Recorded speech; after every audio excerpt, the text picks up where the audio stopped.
Hey, this is Marsha Ambrosius, and you're checking out shaystar.com.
Good too.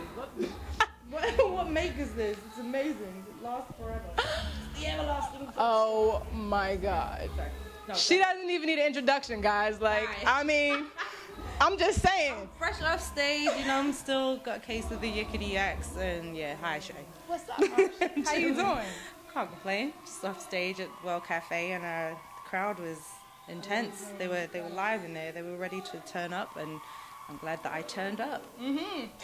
Girl, they was waiting for you to turn up. But Marsha Ambrosius, guys, if you don't know who this woman is, we've been living under a rock in a cave somewhere. I mean, amazing vocals, amazing talent, amazing personality, amazing everything. Ah, you're welcome. You know, I love to see my women out here on their grinds, and you definitely do it. Grind is real, and it doesn't stop for someone like myself that's been in, I guess, the industry per se for almost 16 years now professionally. Like I signed my first publishing deal in 1997. 3 years later, I moved to the United States, got my first deal with Floetry, and then 3 albums after that. 2007, I get my solo deal, and I'm on the second album, my solo album, and it feels like I'm starting afresh, but the grind doesn't stop because you continuously have to remind people not only what you've done but what you want to do, so you can keep chasing yourself. I'm a dream chaser, for real. Like, if I didn't, none of the things that I'd already achieved would have happened. I didn't seem it to be so far-fetched that I would work with Michael Jackson, because it was on my list. Like, this is where I'm a Leo. When you're a little kid, when right? when I'm a kid, but if I didn't say it, it might not have happened. So, you know, you're a kid and you're like, you know what, one day, I think I'm going to be good enough to work with Michael Jackson. I don't know how it's going to happen, but it did. And how crazy is that? Amazing. Chase your dreams, kids. Chase your dreams. How did it feel to just even be on the same track in the presence of the greats? I say this to every person that's interviewed me and asked me that question. How do you feel being able to ask someone how they felt working with Michael Jackson? Like, there's only so many people that you could be sitting across from to ask that question. Like, you could be interviewing Quincy Jones right now. You could be interviewing Paul McCartney. Like, it could be one of those people who I considered people that I'd look up to. Like, I'm trying to be Quincy Jones and chasing that dream. He managed to create great music in different genres every decade for decades, and still to come. Right, you know what I mean? So I'm trying to do that. Like, all this for now stuff, I don't do for now, and tonight's show proved that. I sang Say Yes, a song that I wrote in the B room of A Touch of Jazz 13 years ago to a guy that wanted to propose to his girl. Right, and the effect it still has on people, will continue to have on people. That's the type of music that's the grind. That's the music I want to make forever. Now, we missed that for all of y'all who weren't here, but somebody hit you up on Twitter. So tell them a little bit about Courtney Jackson hit me up on Twitter earlier today, and the same message was, please check your Facebook messages. Now, anyone who knows me knows that my followers are absolutely real. It's not a fake number. I didn't pay for these followers to follow me. That number of 100,000 plus people or the 400,000 plus, that's just Instagram. The 400, 500,000 plus that's on Facebook, they actually send me messages every day. So imagine your inbox looks 1,000 plus. So I can't look for Courtney Jackson's Twitter information. Then he hits me again. I'm like, look, DM me your information. And all I see is I want to propose to my girl this evening. Done. Hit him back immediately. I said, look, as soon as I finish the DJ set, as soon as I get on those keys, I will announce you and we'll take it from there. So what's crazy is I hadn't met him prior to the show. We don't know each other. We're Twitter friends, you know?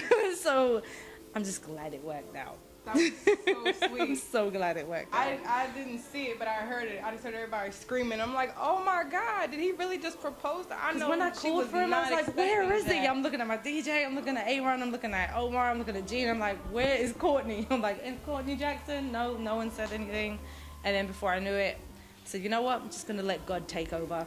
So I started playing the keys. I turned around, and there he is on stage with a ring. I was like, yes. Wow. That's how it works.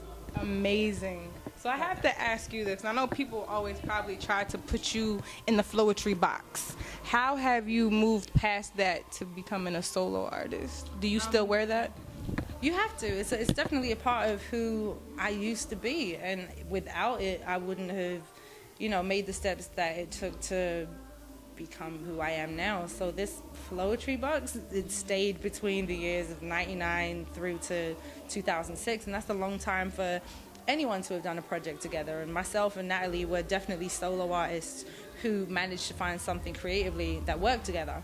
Like I had a song called Fantasize. I was like, oh, this would be cool with a poet on it, and that's as simple as how Floetry was made. Years later, people, this industry isn't really for everyone, and it changes who you are for better or for worse. And you become who you really are under the spotlight, under a lens. You're only enhanced by everybody watching, right? Like if you were a mean girl in school, you're probably going to be an extra mean girl with more money, camera, and right? So yeah, so you get to see people for who they really are, and I get to be myself wholly in front of yourself and this microphone and this camera, just being me and not having to rely on or lean on anything that I didn't stand by or believe in. And that's the difference between being in a group and being a solo artist, is you don't have to compromise opinions anymore, whether you agree or not. It's just sometimes if I'm tired, I'm tired. If you're tired in the group, you can fall back and let the other one kind of take over. If I'm too tired, if I'm too sick, if I'm too this, that, I have to rely on me. So that's the only difference, is I'm accountable. So everything. I can stand by everything that I do and feel no shame.